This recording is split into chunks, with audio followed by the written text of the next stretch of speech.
저는 이준석 후보식으로 모든 것을 비관적으로 보고 지금 ESS 시스템 배터리에 문제가 있으니까 앞으로 대책이 없다 이렇게 얘기하는데 기술 발전의 속도는 정말로 엄청나게 빠르다 이 말씀을 먼저 하나 드립니다.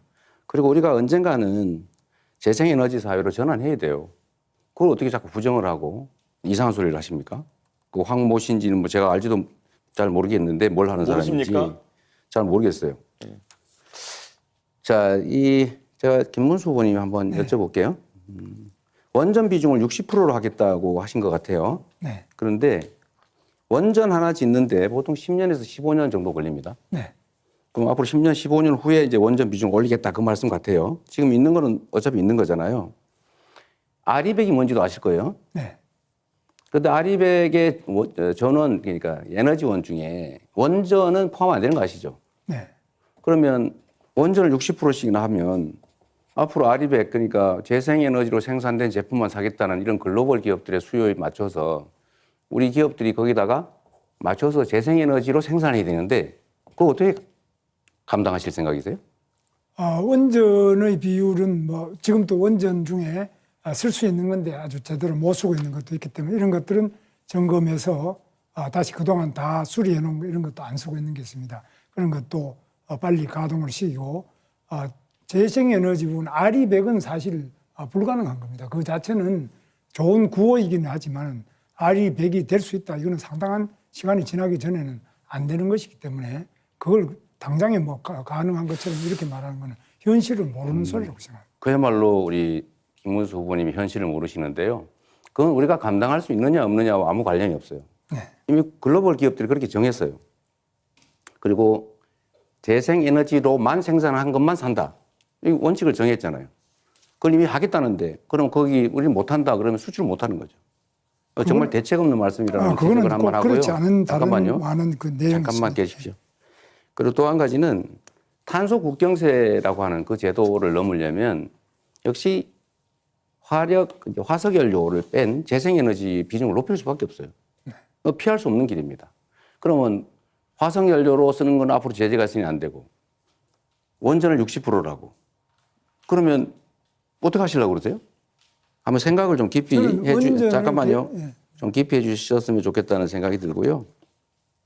그래서 역시 김문수 후보님도 지금은 그렇게 말씀하시지만 또 다른 데서는 에너지 고속도로, 국도 지방도로를 만들어서 에너지 산업을 키우겠다. 이렇게 말씀하셨어요. 그렇습니다. 원전 60% 하시겠다면서 또 이 말씀하셔서 다행스럽다고 생각합니다. 그래서 이거와 관련해서 제가 의견 좀 말씀드려 볼게요. 저는 이게 매우 훌륭한 공약이라고 생각해요. 그러니까 지금은 송전망, 전력망이 부족해가지고 호남 같은 경우는 2031년까지 재생에너지 발전을 금지해 놨잖아요. 추가 그걸 안 해준단 말이에요. 그러니까 그 에너지 고속도로라고 하는 게 뭐 서울 가는 고속도로를 말하는 건 아니고 조밀하게 고속도로들, 고속 송전망들을 만들어서 어디서나 재생에너지 생산할 수 있게 생산해서 쓰는 거 쓰다 남은 것은 팔 수 있게 이렇게 해주자는 것이잖아요. 맞죠? 네, 맞습니다. 네. 그러면은 지금 이 공약을 하셨는데 이거는 아까 원전 60%하고는 좀 안 맞는 것 같고 또 한 가지는 구체적으로 그러면 어떻게 이 재생에너지 고속도로, 에너지 고속도로 이걸 만들어서 어떻게 산업 발전하겠다는 건지 좀 구체적으로 말씀해 주실래요? 지금은 이제 재생에너지를 생산하더라도 버려지는 부분이 많은데 이것을 어떻게 하든지 효율적으로 촘촘하게 연결해서 이 부분에 낭비가 없이 소요초로 제대로 가장 효율적으로 연결하는 그런 여러 가지 지역마다 또 그 어떤 좀 특성마다 다 다르겠습니다. 네. 그걸 맞춰서 하고 또 원자력 부분에도 지금 현재 그렇게 생각하시는 보다는 훨씬 더 빠른 속도로 원자력이 또 건설도 될 수 있고 재생에너지 관련된 예를 들어 우리나라 같으면 조력 발전소 상당히 좋은 조건이 서해안 쪽에 많이 있습니다. 어쨌든 김문수 후보님 말씀을 들어보면 꽤 말씀이 여기저기 충돌하는 느낌이 좀 든다는 말씀 드리고요. 어쨌든 저는 김대중 대통령의 정부화 고속도로 또 박정희 대통령의 산업화 고속도로에 이어서 이 재생에너지 사회를 준비하는 에너지 고속도로로 새로운 산업 시대를 열어야 되겠다 그런 말씀을 드립니다. 이준수 후보님, 뭐 자료 숫자도 많이 말씀하시고 하는데 제가 좀 알아봤거든요. 말씀하시면 꼭 친중 뭐 이런 걸 걸어요. 그 중국과 뭔 관계였다고? 저는 가끔씩 그런 생각이 들어요. 이 젊으신 분인데 생각이 매우 올드하지 않냐 이런 생각이 들 때가 있습니다. 국제적인 것 같은데 매우 편협하다 이 생각이 들어요.